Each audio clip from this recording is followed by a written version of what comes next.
Hello everyone, in today's session, we will create APIs to make the static users page dynamic. This static page was designed back in part 9, where we hard-coded user data and had buttons for edit and delete, but those were just visual. Today, we're going to bring it to life by creating an API to get all users and display them dynamically in the table. A delete user API to make this delete button actually work. And finally, an update user role API so that admins can manage roles directly from the dashboard. Let's begin by diving into each API one at a time. Because get all users, delete user, and update user role are admin level operations, we will place the APIs related to these functionalities in admincontroller.js.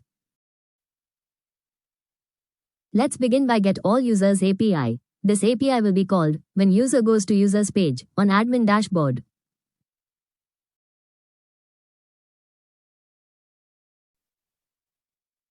First, we are extracting user ID from request body. This user ID is just passed here for the auth middleware to validate the token. We don't use it inside the query. That's already handled in the security layer. Next, we will use SQLisa's findAll method to retrieve user records, including the ID, username, email, role, and creation timestamp. And finally, if everything goes well, we return 200 status with users list.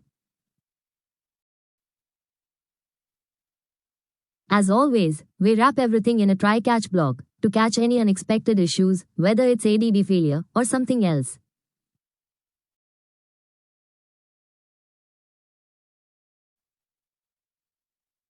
Now let's start creating Update User Role API.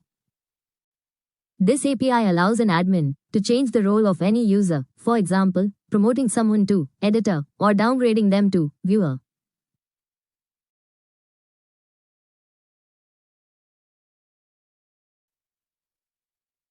First, we will extract the ID of the user, whose role is to be updated, then user ID, and the new role from the request body.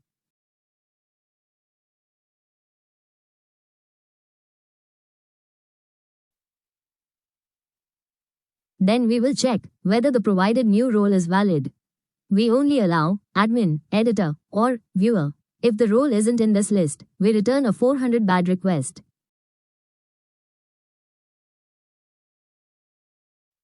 Next, we verify the requester is an admin using user.findByPK method of SQLize.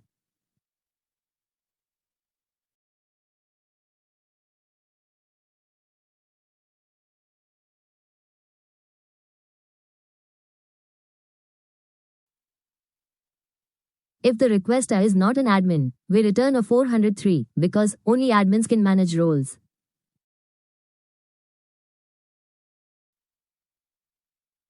Then, we find the target user by ID using SQLize findByPK function again.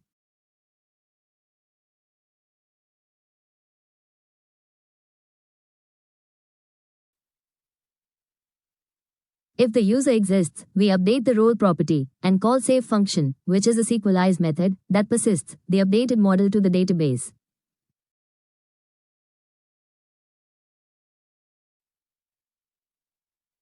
The response includes a success message in the updated user object.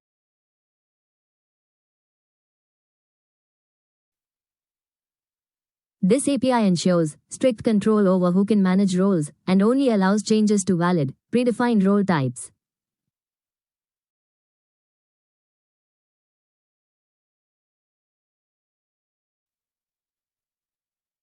Now we will create Delete User API. This API will be called when an admin clicks the delete button next to a user's name on the user's page.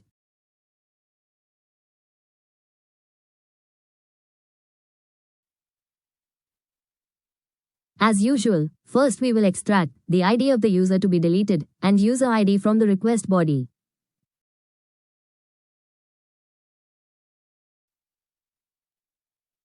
Then we fetch the requesting user from the database using user.findByPK function, same as update user role API.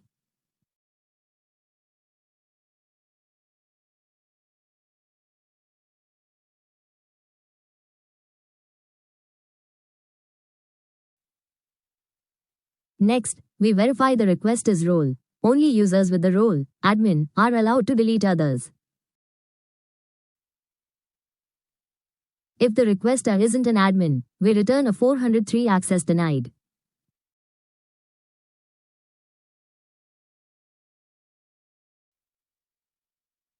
Then we check if the user with the given ID exists using find by PK function. If not, we return a 404 error.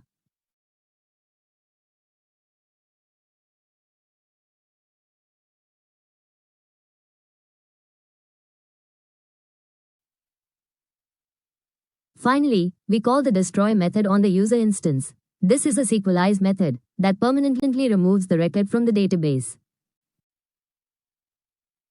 If everything goes well, we return a 200 status with a success message.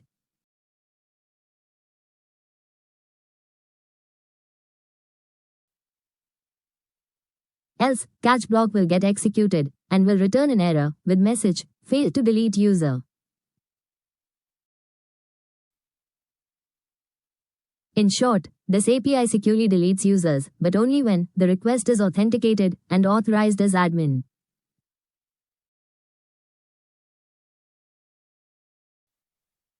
Next, here in admin-routes.js, we have already added routes for all these recently created API functionalities.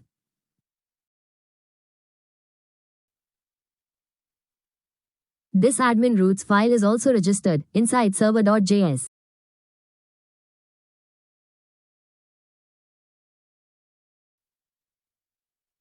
Let's test these APIs in Postman. Here also, I have already created requests for all three APIs. Let's go through them one by one. Here you can see, the Get All Users API returns all the users currently present in the database.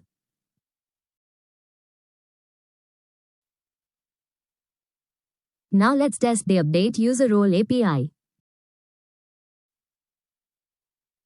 We are updating the role of user with ID 4 to editor. And here in the response, we can see the role has been successfully updated.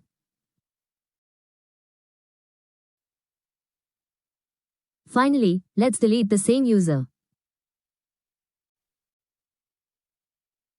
After making the request, we get a success message, and the user is now removed from the database. Stay tuned for the next part, where we will continue improving our admin panel.